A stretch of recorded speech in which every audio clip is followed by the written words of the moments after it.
Hi, so right now I'm going to do this video on phonograms, and this should be practiced daily, at least once. Um, we have specific cards, and they're I use the Writing Road to Reading. It's originally started in 1957. This came out Chandler Unified School District. Still to this day uses this, and their testing scores are outrageous. They're great. So if you want to look more into that, you may. You can always order that stuff, take classes online, do things like that if you're more interested in that. There are a couple of things. I did send home this at the beginning of the school year. It's phonetic pronunciation, and this is for my class as well as Miss Rebecca's class. So second and third grade also got this. It basically gives you the letters, and then it has examples of words for each sound. So we teach consonants and vowels. And a consonant is any letter that is not a vowel. And what is a vowel? A is a vowel, E is a vowel, I is a vowel, and sometimes Y. O is a vowel, and so is U, and that's all of our vowels. So I use that song so the kids remember what are vowels and what are consonants. If we don't sing it in the song, it's not a vowel, okay? All the vowels in the alphabet have more than one sound, and they alter depending on the word. Now, consonants, as far as consonants go, there are only 3 consonants that have more than one sound. That is C, S, and G. Other than that, every consonant only has one sound that it makes. And so that's what these are descriptions of. I have Q with U because Q in the English language is never without you. And we tell the kids that Q is very shy and it can never go anywhere unless it has its best friend with him. So their best friend is you. So that's what this is. So if you want to reference this, if you don't remember the sounds, or you can just keep playing the video, that is what that was for. Another thing I wanted to just go over really quick is we call 2 or more letters that make a whole different sound a phonogram. And if it is not a phonogram, it's probably a blend. And I'm going to show you the difference right here. So right here at the top, we have CK. This is K, 2-letter K when they're together. This is sh, like this. Now, these 2 make a whole different sound when they're together. It doesn't say s, ha. That's not how we pronounce this. Sa. We pronounce this sh when it's together. So this itself is a phonogram. It makes a whole different sound when they hang out together as friends. So FL, this is a blend. And what I mean by a blend is it keeps its same sound. Full. They don't change when they hang out together. They keep their same sound. This is considered a blend. So that's the difference. This is a phonogram. This is a blend. If you'd like to teach the kids this, I can try and go ahead and send this to you. If you have not gotten a copy of the phonetic pronunciation and you'd like one, I can resend that out to you as well. There's also a list of kindergarten sight words that I did print out also. If you don't know what they are, you can also Google this. They're Dolch, D-O-L-C-H, sight words, and you can get that for any grade, for any student. So if you have students that are older, you can always find sight words for them as well online. You can Google that. Those ones are just the kindergartners. Another thing I wanted to go over really quick is writing. And this may not seem that big of a deal because like, oh, my kid said he writes the letter A or she writes the letter A, and And it's fine. I could tell that's an A. Well, the reason why it needs to be specific is because if the child from the beginning does not learn how to write the letter in the correct way, they can start reading in a different order. So let's say the word is was. They can pronounce the S before the W, or they can mix up the letters.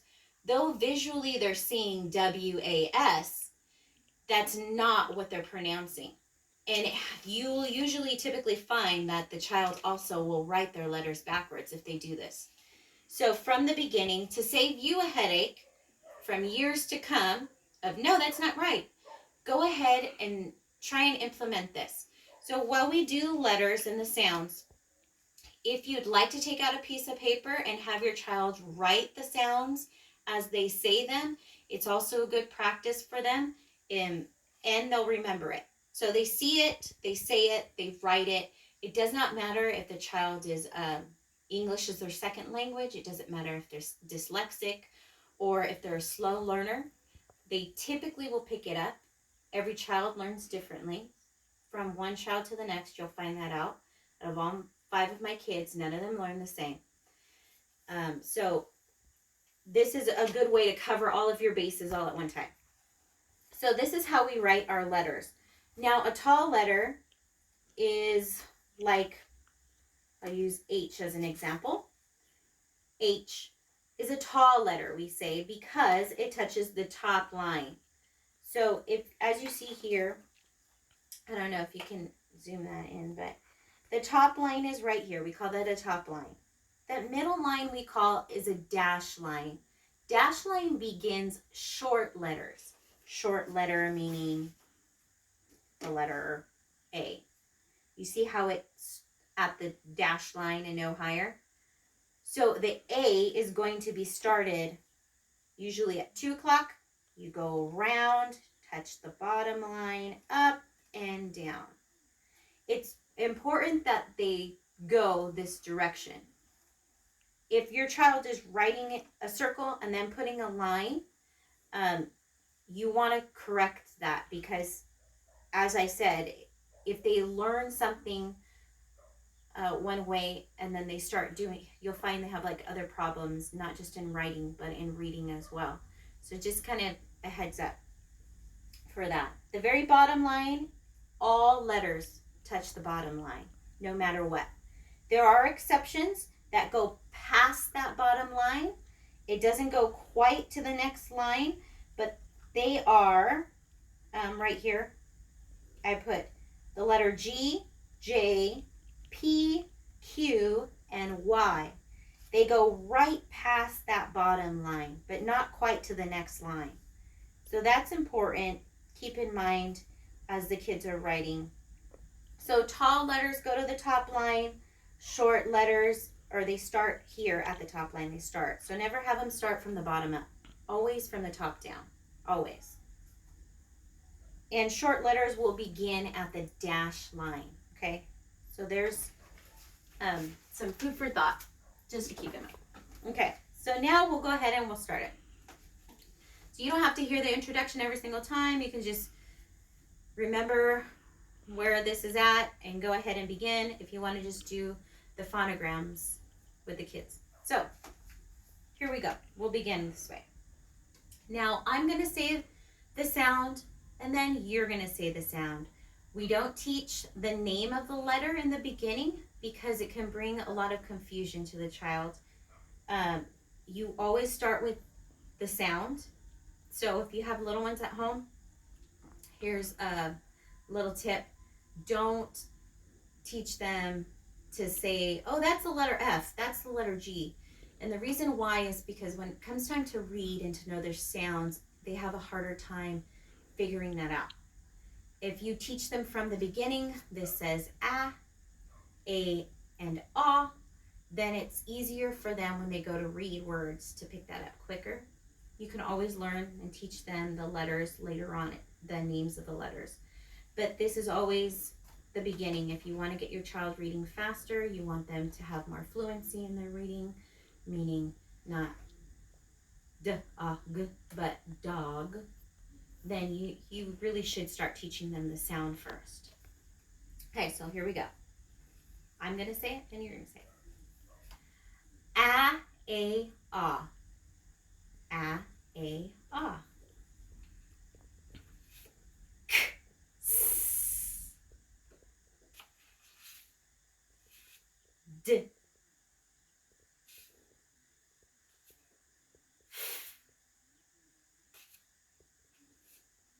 G, j. A, o, u. S, z. Qu, b.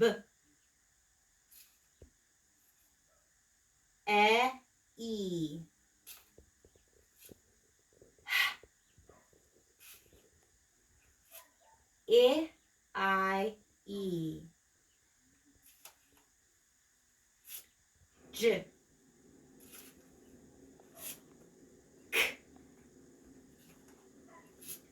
o. Mm. Mm. P, r. T, a, u, u, v,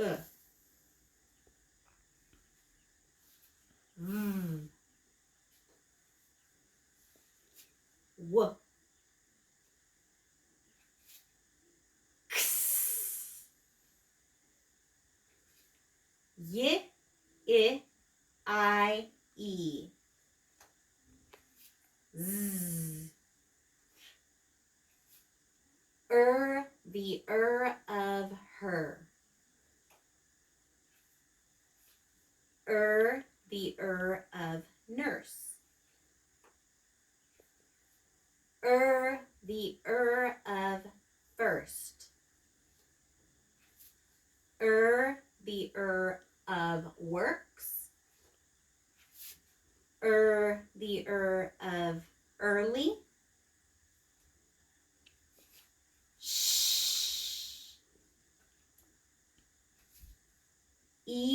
Double E always says E.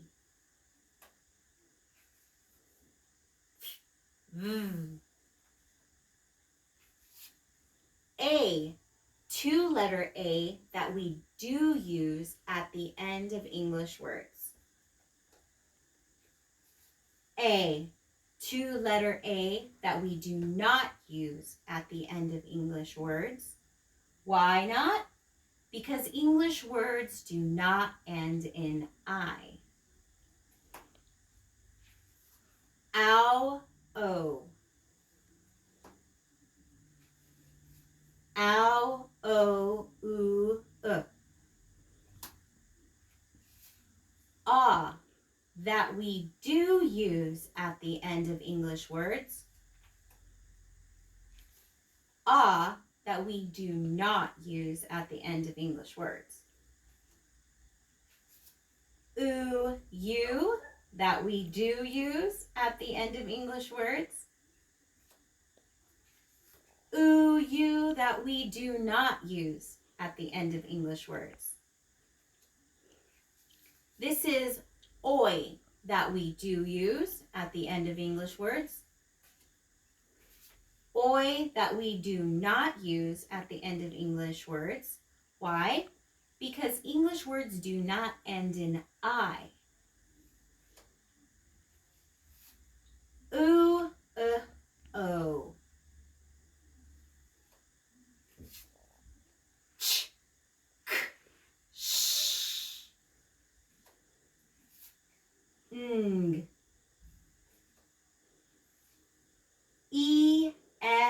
A. R. K. Two-letter K. Ed. D. T. or.